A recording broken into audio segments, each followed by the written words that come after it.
is close. It will be a long hunt tonight. If the beasts loom large and threaten to crush your spirits, seek a holy chalice, as every hunter before you has. A holy chalice will reveal the tomb of the gods, where hunters partake in communion.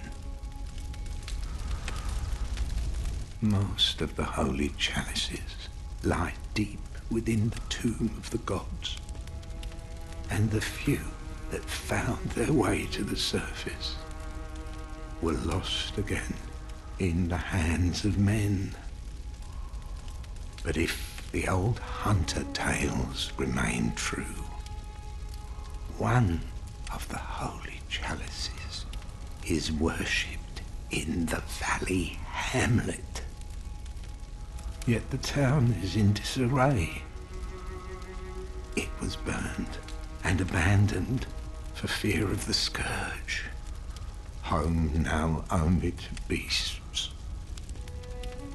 The perfect place for a hunter, wouldn't you say? Alright, it's Kevin Andellmere here from Game Ops. Welcome to Bloodborne. We'll get right into it. Last time we left off, we were in Cathedral Ward. I had actually forgotten to do something, though, that leads to some pretty neat stuff. Right. You'll note that we have a new little area card that says Yosefka's Clinic instead of just first floor sick room. Oh, and the Aura of Light is thanks to this item. You can purchase it from the messengers. It's called the Hand Lantern. Hangs on your belt and lights up the whole area. Completely ruins your sneak, but it's rather nice because it keeps you from getting ambushed in the dark. Oh, well, hello. Splendid. Let me ask you a small kindness. You're soon off to hunt, I presume? Then, if you find any survivors, tell them to seek Yosefka's clinic. Upon my Hippocratic oath, if they are yet human, I will look after them. Perhaps even cure them. This sickness, these beasts, they are not to be feared. This time the night is long. I may be trapped here, but I should do something to help. I'll even offer a reward for your cooperation. Tempted? Well, off you go then. Alright, I actually missed what I was originally attempting to show you guys. Originally, when you come here, if you come here before you fight Father Gascoigne or the Cleric Beast, I don't remember which one it is that triggers it, she tells you that she can't risk her patience, that any chance of outside infection, she can't allow it. And then you come here after you kill one of those, and she makes a pretty much 180-degree turn. Rather than being concerned about the patients already in her clinic, she starts talking about how she wants to save everybody. It's a rather confusing, it's a rather confusing change, especially given that pretty much everybody in Yharnam is kind of out for themselves.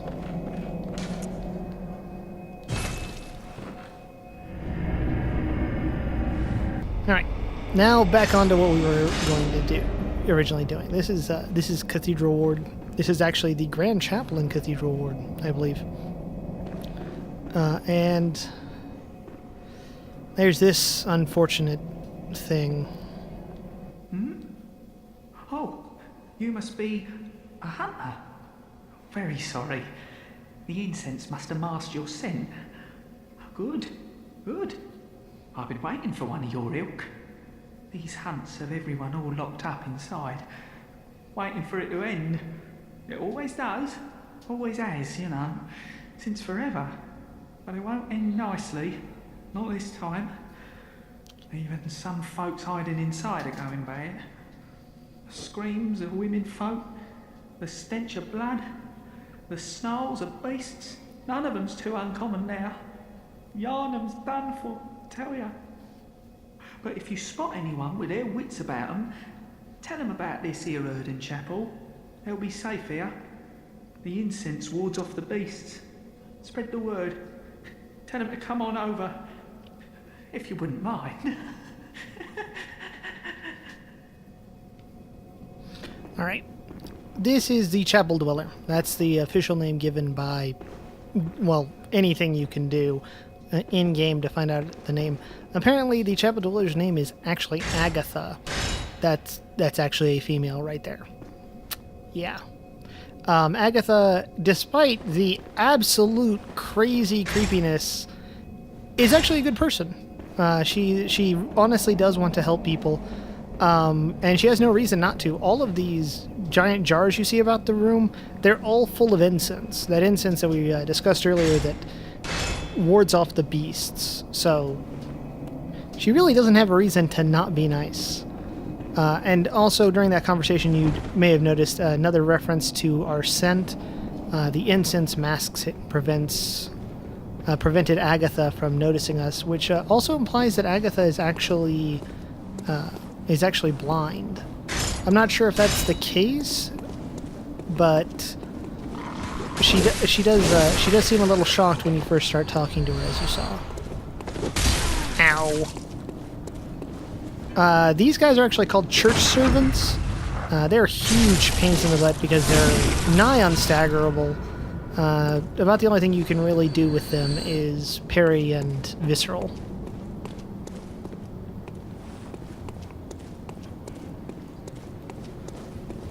This guy's a special kind of church servant. He's got that big lantern. The lantern actually allows him to use some magical attacks. I won't be showcasing those at this time just because I'm fairly small and squishy. I have no desire to die just so that I can show off a fancy magical effect. The wooden shield. This is actually one of only 2 shields in the entire game. The shield is, as it says, they're ineffectual against the strength of beasts. It will reduce the physical damage you take, but, well, you're better off just not being in the way. This gate, there's actually an item you can purchase called the Chief Hunter's Emblem that will cause this gate to open. Unfortunately, it does cost 10,000 echoes, so we're probably going to have to open that gate the hard way, which means working our way around to the other side and we're operating the lever.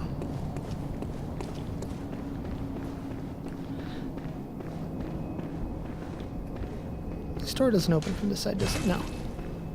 It's closed.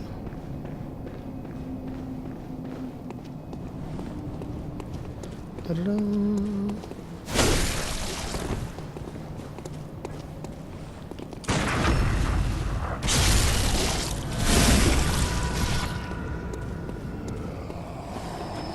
Yeah, when you first come through here, don't be surprised if you find yourself dying to these guys a lot. They're fairly troublesome. Ow. Nope. You can keep that to yourself, thanks.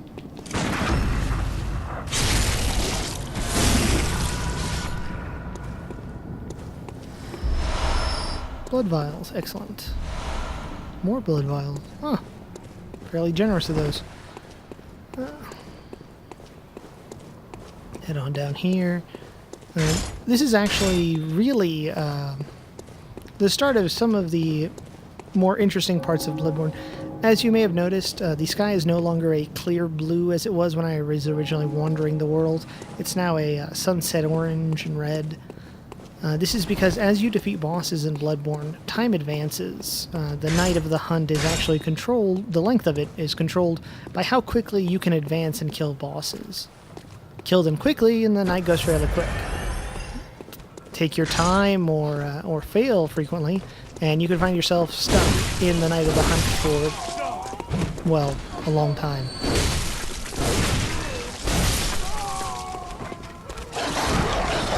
And this actually seems to be something that the people are aware of, as they do mention that this is going to be the longest night of the hunt that they've ever had. And also the way they speak implies that the hunts, they're fairly common.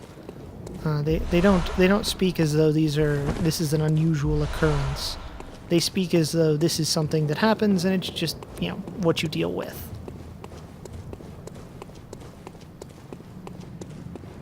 Now I'm just going to run all over and make sure I've gathered up all the items. That is not a door that opens. Yeah. Unlike a lot of games that you come across, where, you know, normally the doors have something to indicate that they don't work. The only thing that Bloodborne doors have going for them is most of them don't have doorknobs. They're just kind of there, like somebody painted a door on the wall. Thanks for that. That was beautiful. Good job. Great for the recording. 10 out of 10.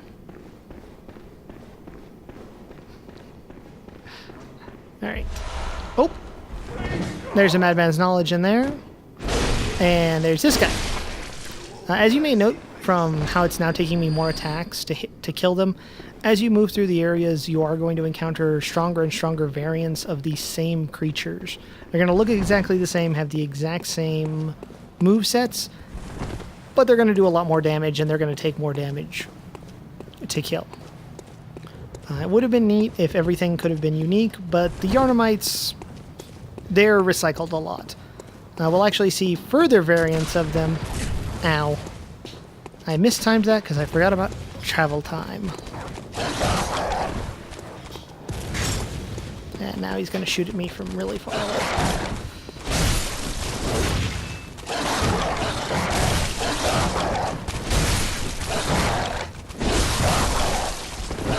Wow.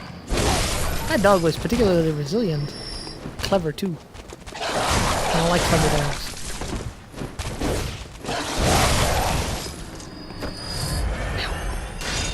Alright, yeah, see, again, the first time most people come through here, they don't know about the dogs, so they just rush straight at that guy. They get stun-locked by the dogs, and then this guy finishes them off.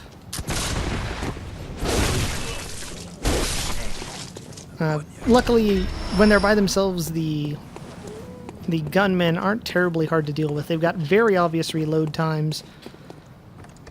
Oh yeah, and here we've got a door that looks almost exactly like all the other doors we've run across, but works. Go figure. Ah, and you remember where we found that Madman's Knowledge? Yep. Here we are, up above that. We're gonna grab this, which is more Madman's Knowledge. And we'll be coming back to this lever in a moment. And here we meet our second NPC who's actually got a story that we actually get to see. You're a beast hunter, aren't you? I knew it.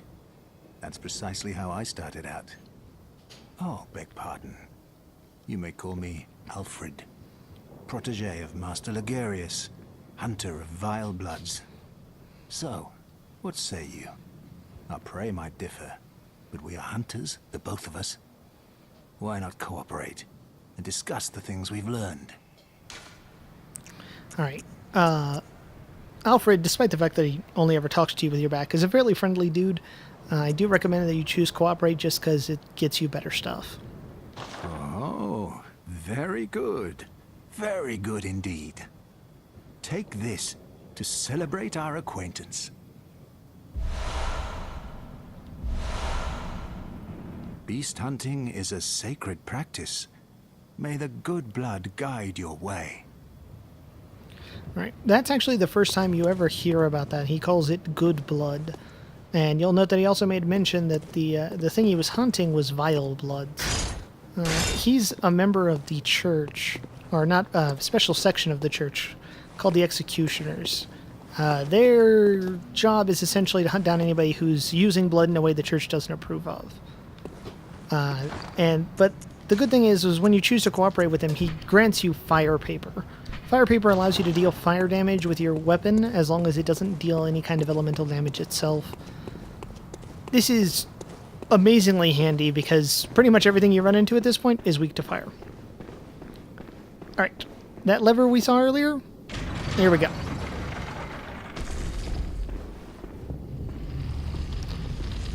And it sweeps that out of the way. And we're good to go. And we can just head on down this walkway. I'll be honest, I remember that this is the way I need to go to progress, but I don't remember what's down here. Ooh, our very first blood gems, our very first bloodstone. These are blood gem, I'm sorry. These are upgrades that you can slot into your weapons as you upgrade them. Wow, that wasn't a very coherent sentence. You'll note that this now has, this has no lit slots. This one has one in the form of a star. The gemstone we just found is called a radial gem. We can slot that into that star pattern, and it will provide some effect to our weapon. In that case, it's 0.7% increase. Ooh. Here's a beast. Beasts are especially vulnerable to fire. I don't recommend wasting your newly acquired fire paper though, because early on it's tremendously hard to come by. Later on, you'll be able to purchase it either via echoes or via insight, depending on what stage of the game you're in. But early on, you're not going to be able to really lay hands on it too often outside of finding it. Let's see here. Hunters not wanted here. This is kind of an odd statement because hunters seem to be in demand everywhere. Everywhere there are beasts, but that's actually a sign telling us that we're not wanted. Nobody wants us here. You there! Hunter! Didn't you see the warning? Turn back at once. Old Yarnum, burned and abandoned by men, is now home only to beasts. They are of no harm to those above. Turn back, or the hunter will face the hunt. All right, that gentleman who also kindly gave us that warning is an old hunter by the name of Jura. He wields a massive Gatling gun that can hit us at any point on this, well, almost any point in that particular map. He's not terribly thrilled with the idea that we're here to hunt his beasts. He thinks that the beasts here are blameless and that they should not be slain. This obviously goes a bit against what we've seen from other hunters, but given that there's crucified beasts here that are on fire, I can't really say I blame him for his attitude. Oh, and this is actually a good place to showcase something. Beasts, I remember I mentioned that they're vulnerable to fire. They're actually afraid of it. You'll note that he backs away from me. This is actually to demonstrate that he's actually afraid of fire. Later on, we'll run into some variants that have sheets over their heads. They're not afraid of fire. They can't see it. Not sure how that works, given they can see me just fine, but there it is. Alright, and... oh! Hey! Bad beast. As you can see, they can overcome their fear, but it does take them... it normally takes them a little while. And, but when they do overcome their fear, they're never feared by the fire again, and they will continue to attack you, pretty much suicidally. They will attack you without fear for their own life. Alright, and we're just going to make a quick little jump. Ta-da!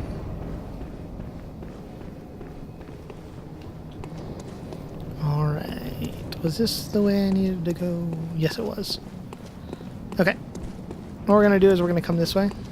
Hi! Could you, thank you.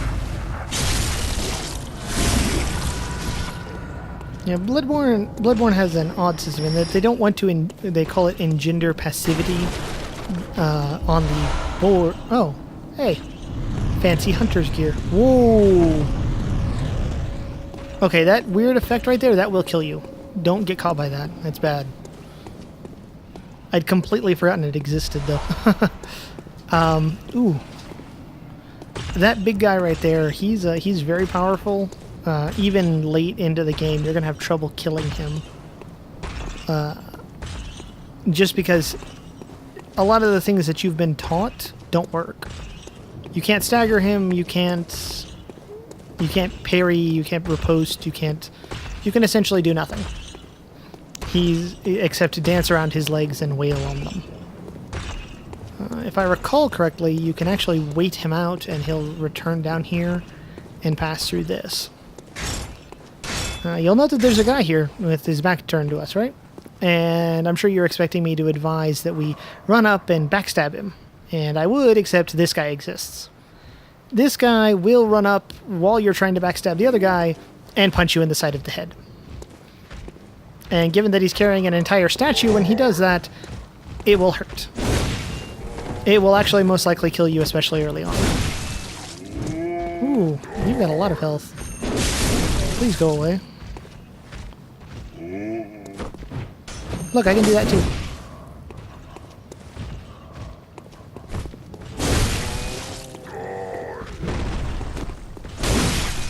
There we go.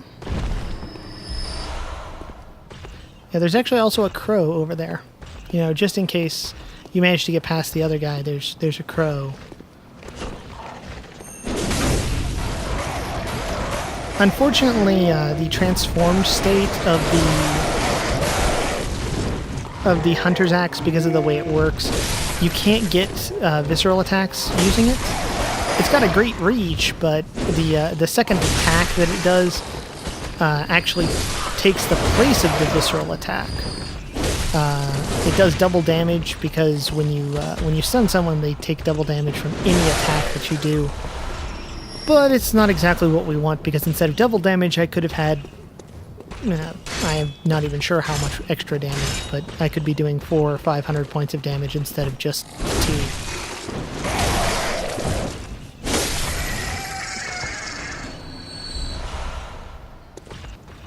2. Here we see another one of these big guys. As I recall, they're actually called Reapers.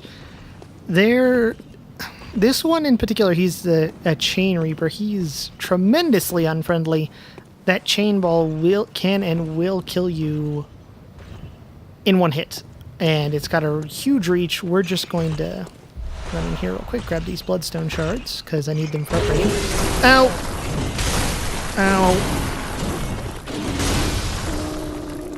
Yeah, that particular combo will kill you. I got lucky that he chose that one instead of another one where he just swings the whole thing down in one great big swoop, because, well, that one can and has killed me outright before. I'm not entirely sure what this originally was. I mean, I suppose it could have been a bridge, but I don't see a point where it could have connected. I'm actually betting on stairway. But again, I don't see where it could have connected. The item we just got, it's the monocular. It's actually going to be fairly handy for this particular build later in the game, just because it'll allow us to stay way, way out of the enemy's range and use the monocular as a targeting device so that we can fire from where they can't reach us. Because although I did say I would fight all the bosses fairly, I'm not fighting all of the regular enemies fairly, because that would lead to a lot more deaths than I'm willing to take. All right, now that big guy, we're just going to come over here and we're going to operate this lever, and there we go. And now we don't have to worry about him. He'll be closed on the other side, and we can just move on up. Because of his spawn location, he'll actually stay locked away like that. Uh-oh. Only a special emblem opens the main gate. Okay, that gate requires... That's actually the gate that requires the Chief Hunter's emblem. We are halfway to it with 5,000 echoes. But I don't know if I can gather enough. I don't know... Well, I suppose we could just go to a... I could just farm real quick. Nope. And gather enough echoes so that we can grab that emblem.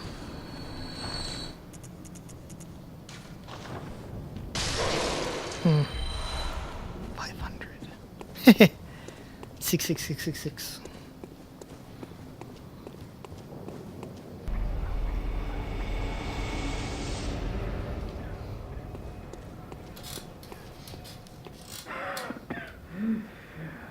You needn't concern yourself with me. I'm afraid I'm of little help now. But before I take this, I made no use of it. but perhaps you.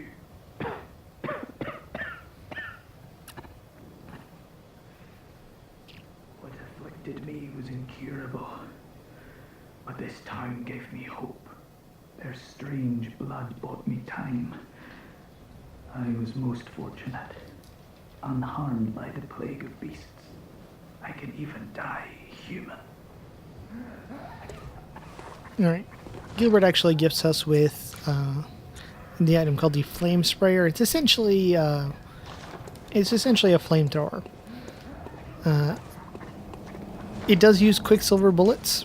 Not entirely sure what for, but it does. For a character who's building like we are, it is pretty much the ideal short-range weapon. Lads, you've come on. You'd open the door on a night of a hunt. Away with you. Now. Obviously not him.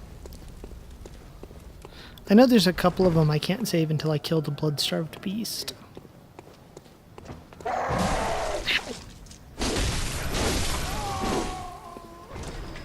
And there's nobody else on this side. Jesus, it's been a long time since I had to do any of this crap.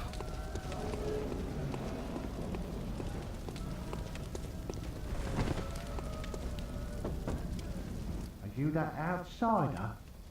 Well, sorry, but I don't want anything to do with you. Trot along, will ya? Have you ever noticed how all the people who are just kind of generic they all have the same voice actor? I mean, I suppose we could prop it. We could just say that it's their, that it's their accent, but it certainly sounds like it's just the same, like Skyrim, where everybody has the same voice. All right, folks. So you remember the little girl from earlier, the one who asked us to go and get her mom and dad? Well, we kind of we definitely messed that up. Not kind of. We definitely messed that up. We did recover her mother's jeweled brooch, though. There's a couple of things. You'll note that this has a use option. If you use it, you will break it and get a blood gem, or you can return it to the girl. It's your choice. Hello, Mr. Hunter. Still can't find my mum. All right. As you can see, you can give her the jeweled brooch or not. It's entirely up to you. I prefer not to give it to her just because, well, I'm kind of a sappy bastard. I don't want to break her heart. Oh, okay. I can wait. But isn't there something I can do? Maybe Mum and Dad are stuck out there, waiting for me to come and find them. What do you think, Mr. Hunter? Here you can tell her of one of the 3 locations you want. Or one of the 2 locations, or you can offer to withhold information. If you do withhold information, though, nothing happens. She'll just stay here after the next couple of bosses. She'll go silent, and you won't hear from her again. If you tell her of Yosefka's clinic, well, there's some issues with that, which we will get into later. So the only safe place that you can really send people is Odeon Chapel. Yes, okay. Thank you, Mr. Hunter. I love you almost as much as Mum and Dad. And Granddad. Which is sad because, well, we're the reason she's an orphan. Happy days. Thank you, Mr. Hunter. I love you almost as... Alright, and now let's see who else I can send.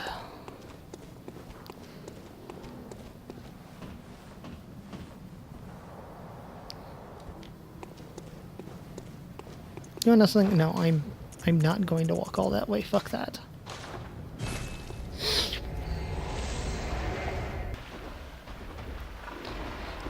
Alright, ladies and gentlemen.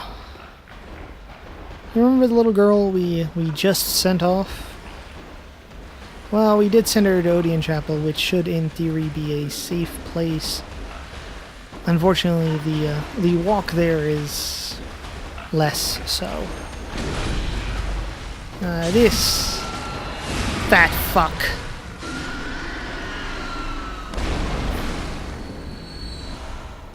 Oh, it didn't. Oh, yes, it did.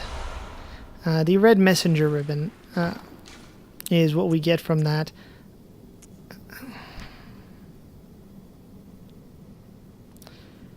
So, little girl who you do your best to help, she ends up dying. Alone. Against that fat son of a bitch. And there's nothing you can do about it. Unlike some of the previous games, there's no way to kill the pig until it stops spawning or anything like that. It's always here, waiting. So you send the girl... If you send the girl to Yusefka's clinic, nothing happy happens there. And if you send her to Odeon Chapel, she gets eaten by a pig. This, from my perspective, this seems to be From Software reminding us that there's really no such thing as a happy ending in their games. Everybody dies and nobody lives happily ever after. The end. Alright, ladies and gentlemen. We are back now on our main path. This was the main gate, which we can, you remember said it only opened with a special emblem. This is that emblem, the Hunter Chief emblem. It costs 10,000 echoes, but it is worth it because it saves you a whole huge long side trip. You present that emblem and the gate opens. Not entirely sure as to how that is, but I'm not going to question my good fortune that still works somehow. But ladies and gentlemen, that is all the time we have for today, so I want to thank you for joining us here at Game Ops. If you did enjoy the video, please like, comment, and subscribe, and you all have a good night.